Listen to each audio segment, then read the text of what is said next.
Assalamualaikum warahmatullahi wabarakatuh. Yang saya hormati Bapak Reni Fadil Agustaman, selaku dosen pembimbing pada mata kuliah Pendidikan Kewarganegaraan dan teman-teman yang saya banggakan.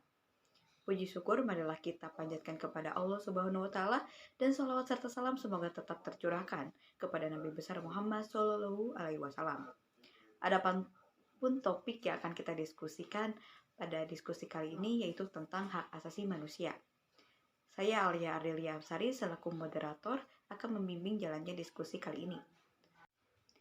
Baiklah, sebelum diskusi dimulai, saya akan memperkenalkan anggota kelompok kami terlebih dahulu. Yang pertama ada Saudari Lydia Nur Aisyah Kamal dengan NPM 2121222018 dan Hesti Lestari Pancarini dengan NPM 2121222032. Kemudian rangkaian acara yang akan kita lewati pada diskusi ini antara lain pembukaan, penyajian materi, sesi tanya jawab, dan penutup.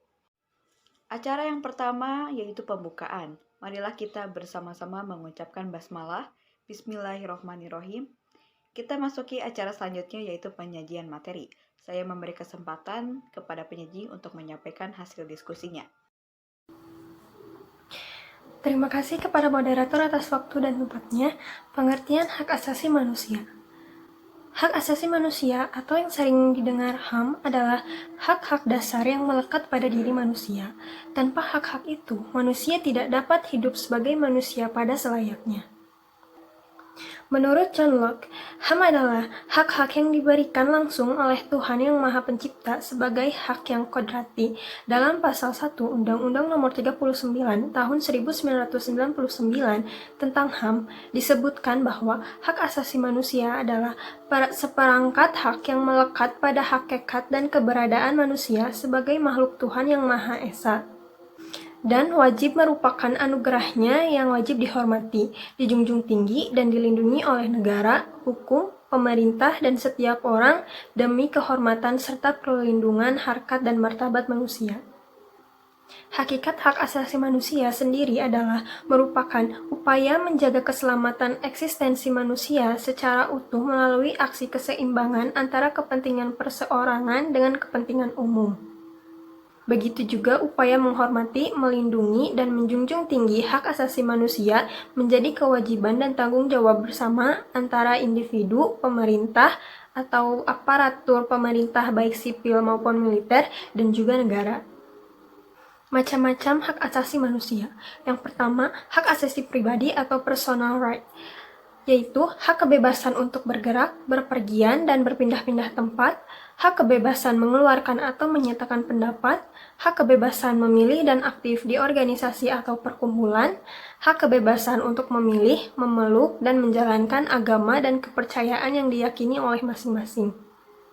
Yang kedua, hak asasi politik atau political right, yaitu hak untuk memiliki dan dipilih dalam suatu pemilihan, hak ikut serta dalam kegiatan pemerintahan, hak membuat dan mendirikan partai politik dan organisasi politik lainnya, dan hak untuk membuat dan mengajukan suatu usulan petisi.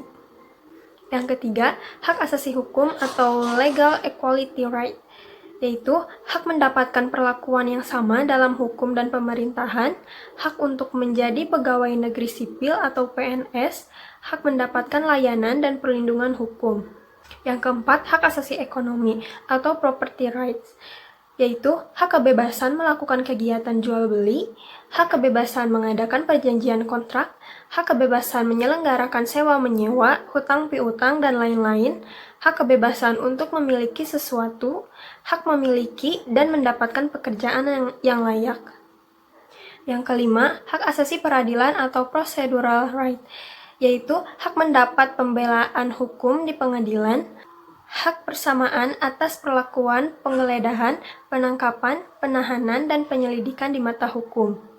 Yang keenam, hak asasi sosial budaya atau social culture right, yaitu hak menentukan, memilih, dan mendapatkan pendidikan, hak mendapatkan pengajaran, hak untuk mengembangkan budaya yang sesuai dengan bakat dan minat. Sekian yang dapat saya sampaikan, saya kembalikan kepada moderator. Baik, di sini saya Hesti Lestari Pancarini NPM 2121222032 izin menyampaikan tentang konsep HAM di Indonesia. Yang pertama adalah proklamasi. Proklamasi merupakan sebuah tonggak awal dalam semangat dan upaya penegakan dan perlindungan terhadap hak asasi manusia. Yang kedua ada pembukaan Undang-Undang Dasar 1945. Pada alinea pertama, pembukaan Undang-Undang Dasar 1945 berbunyi bahwa kemerdekaan adalah hak segala bangsa. Menurut Notonegoro, manusia sebagai individu mempunyai hak kodrat dan hak moral untuk berdiri sebagai pribadi atau hidup bebas. Kemudian yang ketiga adalah Pancasila. Konsep HAM dalam Pancasila sesuai pada sila kedua, yaitu kemanusiaan yang adil dan beradab. Konsep hak asasi manusia dalam Pancasila ini sebagai filsafat bangsa Indonesia bertumpu pada hakikat manusia sebagai makhluk individu dan makhluk sosial. Kebebasan yang bebas akan tetapi memiliki batasan berupa nilai-nilai dan norma juga harus berpijak pada Pancasila. Kemudian saya akan menjelaskan tentang langkah-langkah penegakan HAM di Indonesia. Ada beberapa langkah-langkah penegakan HAM di Indonesia, antara lain yang pertama, mengatur mekanisme perlindungan HAM secara terpadu. Yang kedua, memacu keberanian warga untuk melaporkan bila ada pelanggaran HAM. Yang ketiga, meningkatkan hubungan dengan lembaga yang menangani HAM. Yang keempat, mengadakan langkah konkret dan sistematik dalam pengaturan hukum positif. Yang kelima, membuat peraturan perundang-undangan tentang HAM. Yang keenam, meningkatkan penghayatan dan pembudayaan HAM pada segenap elemen masyarakat. Yang ketujuh, membentuk pusat kajian HAM. Yang kedelapan, memberikan peran aktif media massa. Cukup sekian dari kelompok kami. Wassalamualaikum warahmatullahi wabarakatuh.